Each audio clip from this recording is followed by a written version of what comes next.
नमस्कार. आज डावोस मधून उद्योग मंत्री माझ्यासोबत उद्योग विभागाचे सचिव माननीय अनमल गंजी देखील या पत्रकार परिषदेमध्ये उपस्थित आहेत.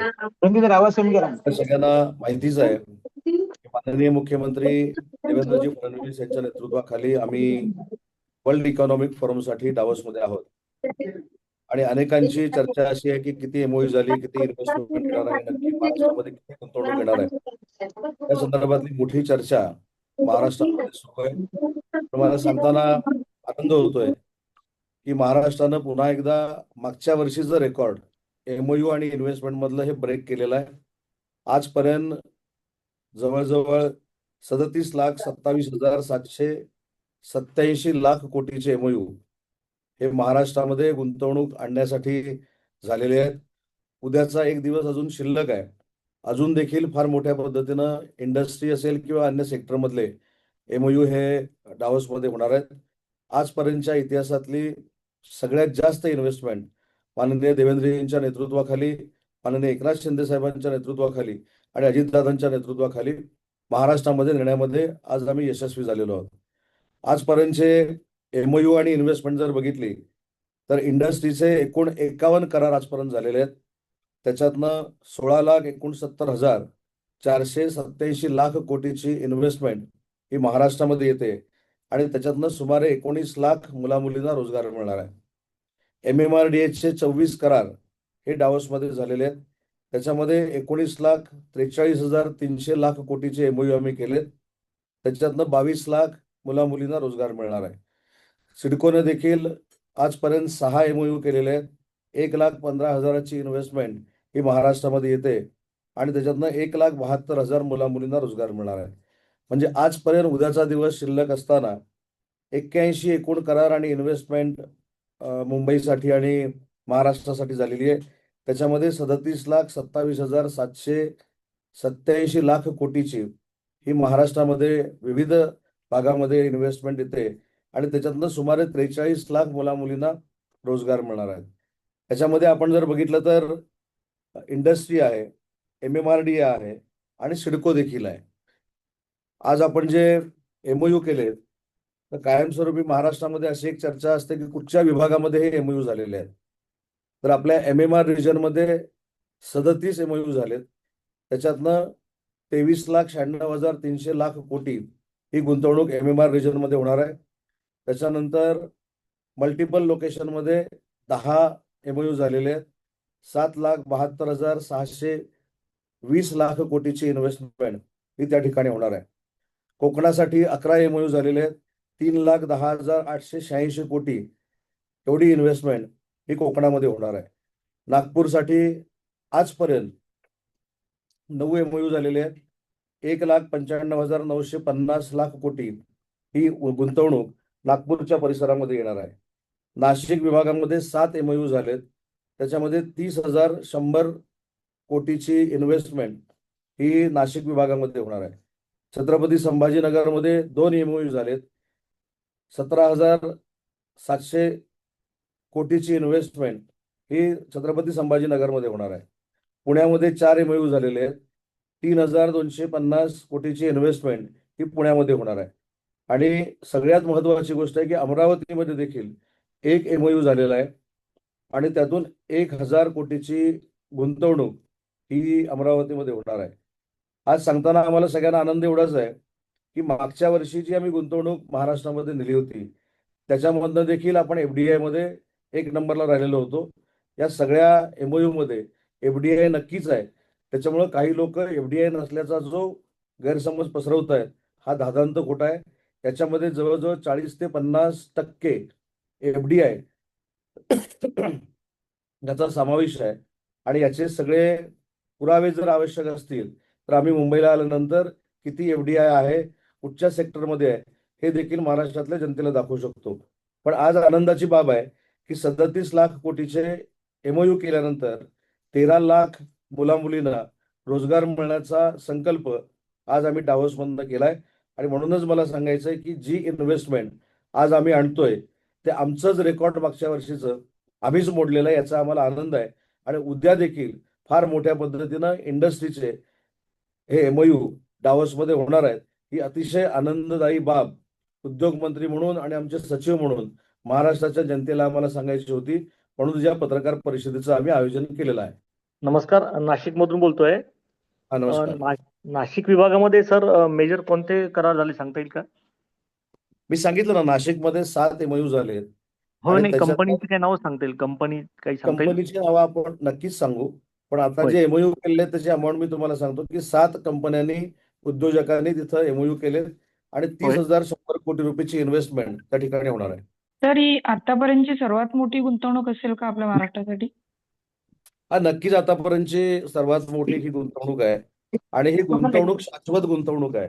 म्हणजे डावसमध्ये आल्यानंतर आम्ही MOU केलेत हे दाखवण्यासाठी केलेली ही गुंतवणूक नाही, तर अनेक परदेशातले उद्योजक, अनेक देशातले उद्योजक ज्यांनी त्यांच्या प्रकल्पामध्ये परकीय गुंतवणूक आणलेली आहे, असेच MOU आम्ही आणि इन्व्हेस्टमेंट ही महाराष्ट्रात देण्यासाठी इथे MOU केलेले आहेत. उदयजी, प्रकल्प होत आहेत ते म्हणजे जे करार झाले ते साधारण कोणत्या स्वरूपाचे आहेत, काय माहिती समजेल? याच्यामध्ये विविध प्रकारचे करार आहेत. मी सांगितलं तसं इंडस्ट्रीमध्ये डेटा सेंटरचे करार झालेले आहेत, त्याच्यानंतर ऑटोमोटिव्ह मधले करार झालेले आहेत, त्याच्यानंतर डिफेन्स मधले करार झालेले आहेत, टेक्नॉलॉजी ट्रान्सफरचे करार झालेले आहेत, एज्युकेशन मधले करार झालेले आहेत. असे विविध सेक्टरमध्ये महाराष्ट्रात गुंतवणूक यावी यासाठी या 3 दिवसामध्ये करार झालेत आणि उद्या देखील मुख्यमंत्र्यांच्या नेतृत्वाखाली अनेक करार या ठिकाणी होणार आहेत. उदयजी, बऱ्याचदा आरोप हा होतो की एवढे मोठे MOU साईन होतात, लाखोंची आकडेवारी जाहीर होते, पण प्रत्यक्षात ते MOUचं काय होतं हा एक मागच्या 2 दिवसांमध्ये सोशल ट्रेंड एक पाहायला मिळतोय की प्रत्यक्षात मागच्या वेळी किंवा त्याच्या मागच्या वेळी जेवढे MOU झाले प्रत्यक्षात त्याचं काय झालं याचं कॅल्क्युलेशन कसं होणार आहे येत्या काळात? कारण सोशल ट्रेंड तुमच्या विरोधात तसा फिरला जातोय. नाही नाही, तो कदाचित ठरवून पण फिरवला जातो, त्याच्याबद्दल मला काही बोलायचं नाही. पण माझी आपल्या सगळ्या पत्रकार बंधू भगिनींना एक विनंती आहे, याचं आव्हान मी गेले 6 महिने करतोय. सोशल मीडियावर बातमी येते की आम्ही इन्व्हेस्टमेंट इकडे का आणतो, महाराष्ट्रातलीच इन्व्हेस्टमेंट इथं का करतो, ह्याची सगळी जर उत्तरं तुम्हाला बघायची असतील तर तुम्ही एक टीम करून आमचे प्रकल्प बघायला आलं पाहिजे. की मागच्या वर्षी आम्ही गडचिरोलीमध्ये जी इन्व्हेस्टमेंट आणली ती गडचिरोलीमध्ये त्याचं इन्फ्रास्ट्रक्चर चालू आहे का, त्याला आम्ही जागा दिली का, नागपूरमधला जो MOU केलाय त्याला जागा दिली का, PM टेक्सटाईल पार्कमध्ये नक्की काय चालू आहे, रत्नागिरीला आम्ही जो प्रोजेक्ट आणला त्याचं काय चालू आहे, 60,000 कोटीचे छत्रपती संभाजीनगरला प्रकल्प आणले त्याचं काय चालू आहे. काय होतं की आपण म्हणजे माझी आपल्याला विनंती आहे की सोशल मीडियावर आणि आमच्या विरोधकांवर विश्वास न ठेवता तुम्ही शाश्वत उद्योग हे आलेत की नाहीत हे स्वतः देखील बघणं गरजेचं आहे. आणि इथे छत्रपती संभाजीनगर मधलं जर कोण पत्रकार बांधव किंवा भगिनी असेल तर ती देखील सांगू शकेल की 100% किर्लोस्कर टोयोटाचा प्रकल्प असेल, जिंदालचा प्रकल्प असेल, अथरचा प्रकल्प असेल, यांना जागा देऊन त्यांचं इन्फ्रास्ट्रक्चर देखील सुरू झालंय. त्याच्यामुळे खोट्या फेक नरेटिव्हवर किती विश्वास ठेवायचा यासाठी मी म्हटलं की तुम्ही एक कमिटी तयार करा आणि आमच्याबरोबर महाराष्ट्रात या. थँक्यू. कमीत कमी किती कालावधीचा आणि जास्तीत जास्त किती कालावधीचा प्रोजेक्ट आपण ह्याच्यामध्ये आपण MOU केलेले आहेत? प्रोजेक्ट हा पुढच्या 4 ते 5 वर्षामध्ये पूर्ण होत असतो. काही प्रोजेक्ट हे 5-7 वर्षामध्ये पूर्ण होत असतात. पण ती इन्व्हेस्टमेंट आपल्या राज्यामध्ये आणणं हे आमच्या दृष्टीनं महत्वाचं आहे आणि त्याच्यामुळे ही इन्व्हेस्टमेंट महाराष्ट्रामध्ये नक्की आलेली आहे. काल मुख्यमंत्री महोदयांनी देखील सांगितलं की आम्ही जे प्रकल्प महाराष्ट्रामध्ये आणतो MOU करून त्याच्यामध्ये 70 ते 75% अंमलबजावणी आम्ही करतोय. देशातली राज्य फक्त 35% अंमलबजावणी करतायत. तर कोकणामध्ये तुम्ही 3 लाख कोटी म्हणजे एवढे प्रोजेक्ट येणार आहेत असं म्हटलं, तर काही स्पेसिफिक आहे का की कुठल्या रिजन मध्ये होणार आहेत, कोणत्या जिल्ह्यामध्ये होणार आहेत? नाही, माझ्याकडे सध्या आता कुठच्या कुठच्या प्रकल्प कुठे कुठे येणार आहेत ही यादी नक्कीच आहे. आता बघा, मगाशी नाशिकचं मला जे विचारलं होतं त्याच्यामध्ये ग्लोबल प्रायव्हेट लिमिटेड म्हणून आहे, अर्लियर माझा प्रश्न विचारला डिफेन्सची आहे, त्याच्यानंतर जनरल पॉलिफिल्म्स आहे, अशा नाशिकच्या आहेत. आता कोकणातल्या पण माझ्याकडे यादी आहे, पण ती आता आपण सांगत बसलो तर फार मोठं आहे. बघा, MMRDA ते पण आहेत, भरपूर. ती यादी आम्ही तुम्हाला नक्की शेअर करू शकतो, त्याला काय. पण कोकणात कुठल्या कुठल्या क्षेत्रात गुंतवणूक होणार आहे याची थोडीफार माहिती मिळाली तर बरं होईल. नाही, मी मगाशी तुम्हाला सांगितलं ना की कोकणामध्ये रायगडच्या भागामध्ये डेटा सेंटर मोठ्या पद्धतीने येतील, रत्नागिरीच्या सारख्या भागामध्ये फार्माच्या कदाचित प्रकल्प येतील. ग्लास फॅक्टरी तिथं आणण्याचा सोलर आणि ग्लास फॅक्टरीचा प्रोजेक्ट रत्नागिरीमध्ये येण्याची शक्यता आहे. पुढे सिंधुदुर्गामध्ये देखील फार मोठा प्रकल्प येण्याची शक्यता आहे. त्याच्यामुळे तुम्ही जिल्हानिहाय जर बघितलं तर प्रत्येक जिल्ह्यामध्ये चांगली इन्व्हेस्टमेंट व्हावी हा आमचा उद्देश आहे आणि तो यशस्वी होतोय. सर वैभव बरं बोलतोय. बोला ना. ही तुम्ही जी केली आहे ती उद्योगधंद्यांची सगळी इन्व्हेस्टमेंट आहे, महाराष्ट्राला पुढे नेण्याची इन्व्हेस्टमेंट आहे. पण सध्या महाराष्ट्रामध्ये एकच चर्चा आहे की महायुतीचा महापौर होणार. या संदर्भात आपण आणि मुख्यमंत्री देवेंद्रजी फडणवीस यांच्यामध्ये काय चर्चा झाली का? माझ्यामध्ये आणि मुख्यमंत्री देवेंद्रजींमध्ये फक्त MOU ची चर्चा झालेली आहे. त्याच्यामुळे महापौर कोण करणार, कशा पद्धतीने करणार हे देवेंद्रजी मुंबईमध्ये आल्यानंतर माननीय एकनाथ शिंदे साहेबांची चर्चा करतील आणि त्याच्यानंतर निर्णय घेतील. त्याच्यामुळे महापौर कोण करावा ह्या MOU वर आमची चर्चा झालेली नाही. जरा बाकीच्यांना रिक्वेस्ट आहे, जरा प्रश्न विचारताना फक्त काय आपला ऑडिओ ऑन करा ना, बाकीच्यांचा आवाज जास्त येतोय. सर दुसरा प्रश्न असा आहे की महाराष्ट्रात आज एक मोठी घडामोड पाहायला मिळाली की कल्याण डोंबिवलीमध्ये महाराष्ट्र नवनिर्माण सेनेने शिंदेंना पाठिंबा दिलेला आहे. तर त्या संदर्भात आगामी काळात म्हणजे उद्या मुंबईत पण हा पाठिंबा मिळू शकतो का? आता तो राजकीय कल्याण डोंबिवलीचा MOU कसा झाला हे मला इथे माहिती नाही आणि मला असं वाटतं की मुंबईचा महापौर ज्या पद्धतीनं अनेक वेळा आम्ही सांगितलंय की माननीय देवेंद्रजी आणि माननीय एकनाथ शिंदे साहेब एकत्र बसतील आणि त्याच्यानंतर महायुतीचाच महापौर होईल या दोघांच्या चर्चेनंतर. साहेब हॅलो. हा बोला ना. साहेब लोढा यांच्या कंपनीशी दावोस मध्ये जाऊन करार केला तर तो मुंबईमध्ये सुद्धा करता आला असता असा विरोधकांनी आरोप केलाय. नाही, विरोधक आरोप करतायत कारण त्यांना पोटसूळ आहे की एवढं चांगली इंडस्ट्री त्यांच्या कालावधीमध्ये ते आणू शकले नाहीत. आम्ही आता आणतोय. मुद्दा असा आहे की लोढांच्या बाबतीमध्ये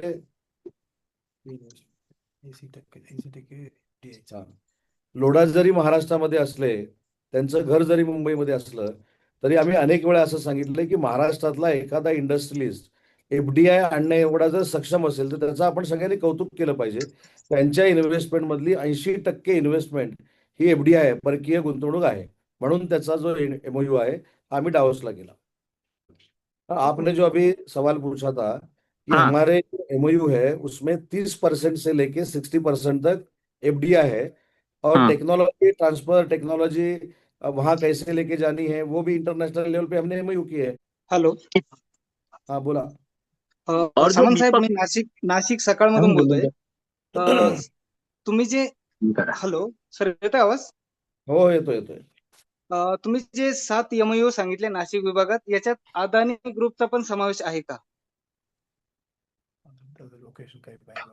नाही, आता अदानींनी जे 6 लाख कोटीची इन्व्हेस्टमेंट महाराष्ट्रामध्ये करायची ठरवली ती वेगवेगळ्या लोकेशन मध्ये आहे. ती लोकेशन ते स्वतः आयडेंटिफाय करतील, त्याच्यानंतर तो निर्णय घेतील. परंतु जे 7 प्रकल्प आहेत त्याची यादी देखील माझ्याकडे आहे. ती सर्व पत्रकारांना उद्या आम्ही पाठवून देऊ आणि त्याच्यामध्ये कुठला प्रकल्प कुठे येतोय, त्याचा MOU आम्ही कशासाठी केलाय हे देखील आपल्याला कळेल. Yes sir, thank you. तर मुख्यमंत्र्यांनी आज तिसरी मुंबई म्हणून पेण परिसराचा विकास आपण करणार आहोत आणि त्याच्यासाठी अनेक उद्योजकांनी उत्सुकता दाखवली परदेशातल्या असं सांगितलं होतं. तर आता आज जे MOU झालेले आहेत दावोसमध्ये, तर तिथे काय झालं का पेणच्या परिसरामध्ये? नाही, मी सुरुवातीला आपल्याला सांगितलं की MMR रिजन मध्ये 23,96,300 कोटीचे प्रकल्प हे MMR रिजन मध्ये येत आहेत. याचा अर्थ त्याच्यामध्ये पेण असू शकतं, त्याच्यामध्ये रायगडचं अलिबाग असू शकतं, त्याच्यामध्ये तळोजा असू शकतं. हे MMR रिजन जिथपर्यंत जातो त्या रिजन मध्ये 23 लाख कोटीची इन्व्हेस्टमेंट ही करण्याचे MOU आम्ही डावोसमध्ये केले.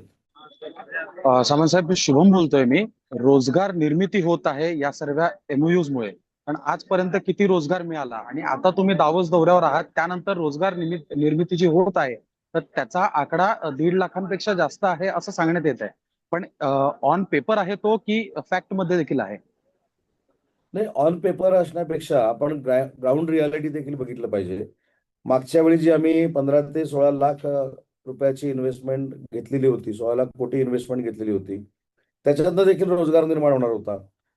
त्याच्यामुळं माझी विनंती आपल्याला हीच आहे की काही विरोधक जे नाहक डावसच्या दौऱ्यावर टीका करतात, डावसच्या उद्योग आणलेल्या MOU वर टीका करतात, कुठेतरी ग्राउंड रियालिटी देखील आपण सगळ्यांनी मिळून चेक केली पाहिजे. आता जर आपण नाशिकमध्ये असाल तर नाशिकमध्ये देखील महेंद्राचा प्रोजेक्ट येतोय. आता महेंद्राचा प्रोजेक्ट आल्यानंतर त्याच्यातनं देखील 7 ते 8 हजार लोकांना तिथं रोजगार मिळणार आहे. आणि हे काय लपून राहणार नाही. तिथे इन्फ्रास्ट्रक्चर तयार होईल, तिथे गाड्या बनवायचा कारखाना तयार होईल आणि त्याच्यातनं रोजगार निर्मिती होणार आहे ना. परंतु हा प्रोजेक्ट करत असताना एक MOU केल्यानंतर तो दुसऱ्या दिवशी त्याचं इन्फ्रास्ट्रक्चर तयार होऊन मुलं कामाला लागत नाहीत. तर त्याचं इन्फ्रास्ट्रक्चर तयार होऊन प्रोडक्शनपर्यंत जायला जवळजवळ 5 ते 6 वर्ष लागतात. आणि हे आपल्याला सगळ्यांना ज्ञात आहे. त्याच्यामुळे आपण देखील उद्योग विभागावर जी टीका येते त्याच्यातनं आपण सकारात्मकतेकडे गेलं पाहिजे. कारण ज्यावेळी आपण उद्योग विभागावर टीका करतो त्यावेळी आपल्या उद्योग विभागाकडे बघण्याचा देशातल्या उद्योजकांचा जो नजर आहे ती बदलत जाते ना, दृष्टिकोन बदलतो. त्याच्यामुळे मला देखील आपल्याला विनंती करायची आहे की ठीक आहे, एखादी चूक उद्योग विभागाकडनं झाली, एखादी चूक कामगार विभागाकडनं झाली तर त्याच्याकडे आपण दुर्लक्ष करू नका. परंतु उद्योग विभागावर नाहक ज्या टीका केल्या जात आहेत त्याच्यातनं बाजूला होऊन आपण सकारात्मक उद्योजक कसे येतील याच्याकडे आपण देखील बघणं गरजेचं आहे. सर, कपिल बोलतो. ह्याला अनुसरूनच प्रश्न आहे का विरोधक म्हणजे खास करून संजय राऊत यांनी म्हटलेलं आहे की 3 दिवसाची पिकनिक करायला DF आणि उदय सामंत गेलेले आहेत. ही 3 दिवसाची पिकनिक आहे. पण ह्याच्यात नवीन काय सांगितलं त्यांनी, मला सांगा ना. ह्याच्यामध्ये नवीन काय सांगितलं? मागच्या वेळेची जर पत्रकार परिषद आपण काढली असेल तर हेच होतं. त्याच्या अगोदरची पत्रकार परिषद काढली असेल त्यावेळी हेच होतं. पण ज्यावेळी UBTचे पक्षप्रमुख मुख्यमंत्री होते त्यावेळी जो डावस दौरा झाला त्याच्यावर ते काहीच बोलत नाहीत. त्याच्यामुळे त्यांनी जे स्टेटमेंट केलेलं आहे त्याच्यावर मला काही क्रॉस स्टेटमेंट द्यायचं नाही. आज महाराष्ट्राच्या दृष्टीनं आनंदाचा दिवस आहे. 37 लाख आजपर्यंतचे MOU करून फार मोठी इन्व्हेस्टमेंट आम्ही महाराष्ट्रामध्ये नेतोय. आणि दुसरी विनंती आहे की ज्यावेळी पत्रकारांची कमिटी उद्योग बघायला जाईल ते देखील पत्रकार आहेत, त्यांना देखील बरोबर घ्यावं. सामंत साहेब, वैभव परब, एक प्रश्न आहे. दावोस वरून आल्यानंतर महाराष्ट्रात अनेक राजकीय MOU व्हायचे बाकी आहेत. जसं की UBTच्या एक नगरसेविका सध्या नॉट रिचेबल आहेत. तर काय आपण परत ऑपरेशन टायगर सुरू करून काही MOU करणार आहात का महाराष्ट्रात? मी डावोसला येताना ताजच्या पत्रकार परिषदेमध्ये असं सांगितलं होतं की ज्यांनी आमच्यावर टीका केली आमचे नगरसेवक नॉट रिचेबल राहतील. तुम्हाला कळेल की महापौरच्या निवडणुकीपर्यंत कोण कोण नॉट रिचेबल राहतील. त्यातला एक नॉट रिचेबल तुम्हाला आज कळलेला आहे. 2-3 दिवसामध्ये अनेक कळतील. पण महायुतीचाच महापौर होणार आहे.